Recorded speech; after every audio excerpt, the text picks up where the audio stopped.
শুভ সকাল বন্ধুরা, Radhe Radhe. Welcome to my channel. প্রতিদিনের মতন আজকে আমি চান করে চলে এসেছি। আজকে আমি রান্না করব রাতের জন্য খিচুড়ি আর সন্ধ্যার জন্য কিছু হালকা খাবার, সেটা তোমাদের সাথে শেয়ার করব। অনেক দিন ধরে আমি ক্যামেরার সামনে আসতে পারিনি, সেটার জন্য অনেকটা দুঃখিত আমি। এখানে আমি চাউমিনটা নিয়ে নিয়েছি, চাউমিনটা নিয়ে ওখানে সিদ্ধ বসিয়ে দিয়েছি। এখানে লবণ আর তেল দিয়ে দিয়েছি যাতে পরস্পরের গায়ে না লেগে যায়। এখানে আমি খিচুড়ি বসিয়ে দিয়েছি। এখন খিচুড়িটা বসানোর পরে পাশে আমি এখানে খিচুড়িতে যা যা লাগে সব কিছু দিয়ে দিচ্ছি। আর খিচুড়িটা আমি আতপ চালে রান্না করেছি, এখানে সিদ্ধ হয়ে গেছে। সিদ্ধ হয়ে যাওয়ার পর সম্বারাটাও দিয়ে দিয়েছি খিচুড়ি। এখানে খিচুড়ি হয়ে গেছে।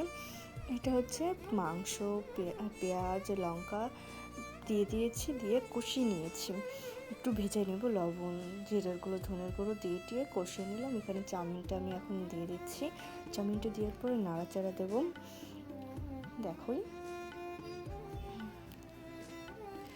নাড়াচাড়া দিয়ে ভেজে রাখা মাংসটা আমি এখন দিয়ে দেবো। এখন ভাজা হয়ে গেছে, দেখে নাও।